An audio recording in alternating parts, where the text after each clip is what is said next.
Everyone, it's your boy Matt here. I would not wish the situations I've been through on anyone. Today I'm going to talk about my family some more. I have to talk about these things because the absolute chaos of my life has meant that I've had a lot of pretty incredible stories. And one of those is going to be today my experience at a psychiatric hospital where I was actually psychiatrically confined. And that was an experience. So before I get to that, I'm going to talk a bit about my family because what happened is that it was a fairly straightforward case of domestic violence. And my sister has a lot to answer for. So I come from a very conservative religious community. I am not conservative. I am not religious. Am a bit wild. So I got up to a lot of mischief that my family never knew about, and I kind of lived a bit of a double life. And I spent a lot of time living at home. And they had no idea what I got up to in my free time. They actually didn't really understand what I did for work, because another part of my family's culture is that we need to kind of just pretend that our family patriarch is not a complete fucking moron. Uh, and there's sort of an entrenched pecking order. There's that seniority thing, which happens a lot with more conservative families, where the older people in the family you're meant to pay more respect to and stuff like that. It's a kind of a bit of a silly culture, but what it meant is that because I was doing some pretty incredible stuff, my family was just not able to acknowledge it. I used to do work when I was doing disability support work. I'd come home after persuading a guy to like put a knife down, or a situation where I had to run to a panic room and the bloke stole my keys, or I talked to a gang about trying to work with their lawyer to try and get my client legal representation and things like that. And you know what? I told them some of it. Other parts of what I was doing I didn't, so that's part of it as well. But it's against the interests of the egos of the people in my family to acknowledge sort of the extent of what I do and what I've done. And it was the same when it came to later on when I was doing my work here in Canberra. But it was also the case when I reorganised the University of Southern Queensland as an undergraduate student, or at least did a fair part, did work which assisted in that endeavour. So I've done some interesting shit, but it can never be acknowledged by my family, because if they do that, it kind of threatens their pecking order. So there's this incentive to kind of live in this very strange kind of group delusion where we all pretend our father isn't complete fucking moron, and we all pretend that yeah, that's just we live. It's a family built on delusion. It's not fun to be in. There's a link to a song which was by Bad Religion, which kind of described this family where everyone goes to church on Sunday, and they sort of march there, and they all wear their pristine clothes, and it's all a little bit structured and hellish. And that was kind of what my family was like growing up. And that's sort of what my sister grew up in, and she's very comfortable with that. She actually endorses that lifestyle. Now, when I came to Canberra, like the issue is that myself and my sister have similar work. She's an occupational therapist, and she primarily works with an older population. I was a positive behaviour support practitioner and junior psych, and I primarily work with complex cases and where there might be criminality or something similar. So I deal with, when I make phone calls, it's like, okay, do this thing or someone might die. When she makes a phone call, it's like, oh, I'm really worried that if this client doesn't get the specific kind of specialized bed which has been adjusted for their disability, that they might fall off between the crack, and that would be uncomfortable, right? That's the difference. But of course, there's always this ego thing. Just because she's older than I am, she kind of she's it's difficult for her to acknowledge that really the extent that got very different jobs, and what I do is orders of magnitude more difficult and more advanced than what she does. And as in general, there's quite a large difference in personality. Like I've been molded into what I am by having to deal with hectic situations and having to be courageous and stand up to authority when they're fucked up and driving actions. Like when I started working, it did kind of inspire her because I think she started seeing this to up her game as an OT. She began being more assertive with NDIS authorities to try and advocate for her clients. I've originally found it more easy, like I was getting large amounts of funding by being able to persuade them to do things. But that was also because I was dealing with a much more vulnerable population. And like with my clients, if the NDIS didn't do what I told them to, that person might go to prison. In her case, it was like, I'm going to pester the NDIS until they get my client a fancy caravan or some shit like that. Power to her. I admire her for taking care of her participants. What I do need to say is that we are nothing alike. And when she came down, I was in a crisis. Like I was having fugue states. I've been in fight or flight for a very long time. My nervous system was completely fucked. Remember, my background is in psychology. It is in understanding mental illness and similar things and making decisions in regards to people so that bad things don't happen. It includes diagnosis. It includes positive behavior support. It includes understanding how to stop a bad thing from happening.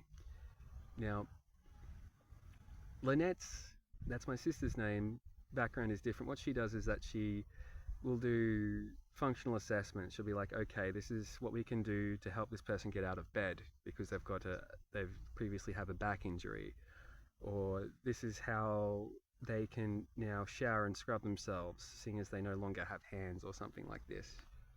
Important work, but it's not the same thing. But it's close enough that she can delude herself into thinking that she has the same skill set as I do. So in this situation, I've completely broken. I'm not functioning at all. I'm finding myself in rooms of my house without knowing how I got there and things like this. And I haven't been able to function. And what's happened is I'm about to not be able to organize the share house I'm running. And this is bad because I've got people living in it. And what happens is that she comes into my home and she starts bossing all the people in it. She starts making decisions for me without consulting me, and she starts undermining things I say. Remember, I'm an adult. I've been living here for a while. Like, the worst thing is that she treated my housemate Johan with complete disdain. Like, I was able to, I organized the deal with the landlord where it was like, okay, can you let the house stay for like a month? Maybe we can pause the rent or something so my housemate can get, he can find some other place to go. And the landlord, he agreed to something similar to that. But I made this proposal to my housemate beforehand, in front of my sister, and she just undermined it. She kept undermining all kinds of things. She's an exceedingly arrogant and uppity person, and this is something that she's known for in her friendship group as well. Arrogance is unfortunately a family characteristic. It's something that I've had to work my way out of. Now, yeah, so she did this, and I'll give her credit. She did help me get rid of a lot of stuff because we're going to have to sell all the things in the home so that it could be sent back to the real estate agent. And it was a share house, which had been a share house for a long time. It was multi-generational, which meant share house, so different sets of friendship groups in it. So there were a lot of things in it. A lot of those things were actually reasonably valuable. And she was able to sell all that. And I'm very grateful she did. I wish I wasn't making this video, but she fucked up very badly, to the point where it can be considered domestic violence and has been a continual problem for me. So what happened is that this happened, but I was trying to find a place for my housemate to go because he's from overseas and he's in a difficult situation. So I email a previous boss of mine, just like, hey, look, like, I've got a housemate, he might be homeless or something, he doesn't have a place to go. Where can we send him? This person, if I'm honest, it is a little bit unhinged. I call her a bit of a manic pixie. She doesn't have much nerve, and she snapped right away and she called the heart team. And these are the people who are responsible to answer mental health crises or crises in general. They're a group of social workers. This was not the appropriate time to call the heart team. One of the first things you learn when you start dealing with complex cases is to not abuse the heart team and not call them out over bullshit. But this was a case where she did that. But either way, my sister, she's kind of like, how do I put it? She's got I've got a nephew and I love the guy, but he's a little bit, he's obviously neurodivergent, and so is my sister. And he likes doing these bizarre creative things. He loves watching these children's TV shows where they like engineer just weird things, and they come up with the most impractical solutions to problems, but it's all fun because it's all creative. And my sister's a bit like that. And she's also a single mother, and her life is her kids. So she's used to having control. She's used to having being able to define how a person behaves and what they do. She's used to being a healthcare professional and using her limited authority in that to be able to control people's lives, to make them live how she sees fit, which sometimes is beneficial, but it can also end up with like what happens in the next chapter of this story. So the heart team comes, and my sister's like, hey Matt, like, this is an excellent thing. Like, this is an opportunity. Like, remembering that we never wanted the heart team here. And I'm in a pretty confused, like, I'm not functioning well, and I'm pretty trusting of my sister in this situation. I'm very vulnerable. I'm an exceedingly vulnerable person. So what I do is that she says, like, what she says is that, like, look, this might be a good thing. Like, you're pretty fucked up. Let's get this documented. Let's put you through the mental health hospital so that we can get all the documentation from this experience. In the future, you might be able to make a claim to Centrelink, or you might be able to make a claim for disability or workers' comp or something like that. Right? Because it's obvious that what has occurred here is a result of my work. I'm fucked up. My sister's going, okay, now I can do this. And I've been pretty drunk the last couple of days. I don't exactly know what impression I made. I told her about some of my experiences. She doesn't know a lot about my life. She didn't know that I was being involved in intelligence stuff here in Canberra, not to any humongous degree, but I was just part of a spooky community. And what happens is that she then takes, like, I then go to the mental health hospital and I voluntarily admit myself, right? And I'm just doing this because she's telling me, yeah, no, this is good. We can get a document trail. What I then find is that I go in and then I find out, like, that she's misinterpreted something I said about Canberra. So remember, Canberra is a different place to Toowoomba.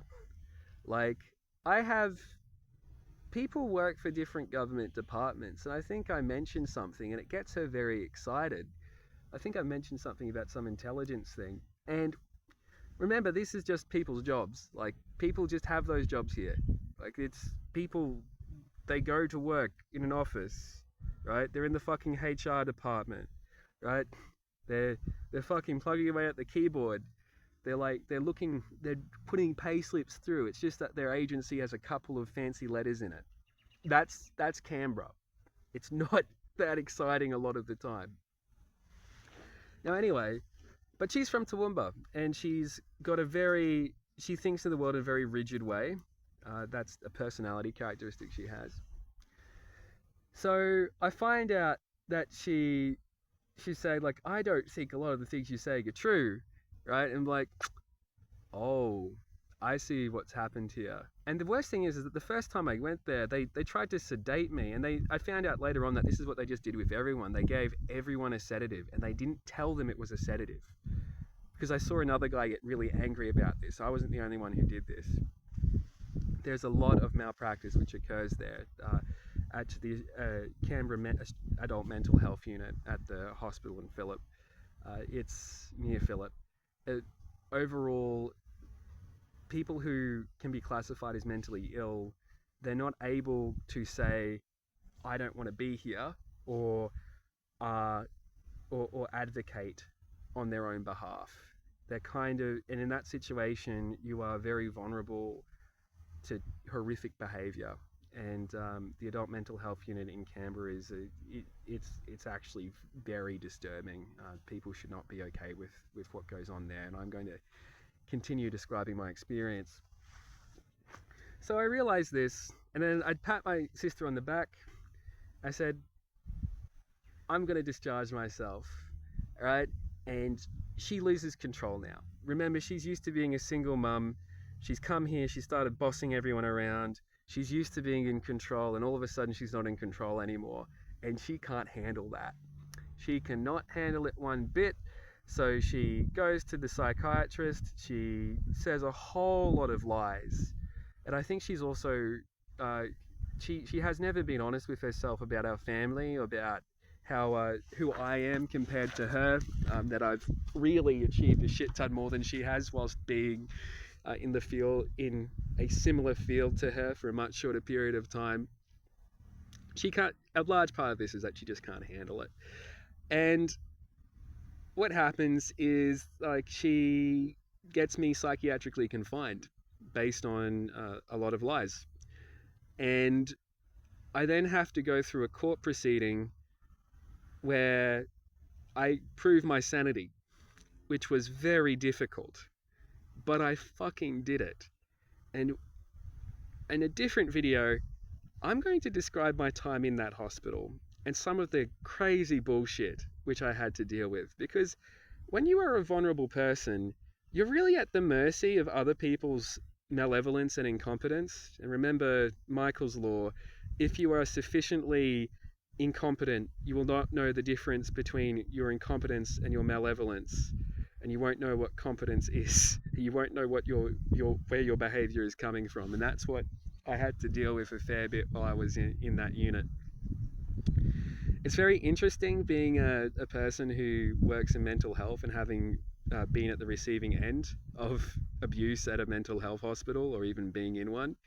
Like, I think it's actually bodes well for me in the future, because I've got something to teach people when I'm more frequently acknowledged as a senior practitioner. I'm not quite sure I'd go around calling myself a senior practitioner yet, but I'm definitely not a junior anymore. Anyway, have a lovely day, everyone.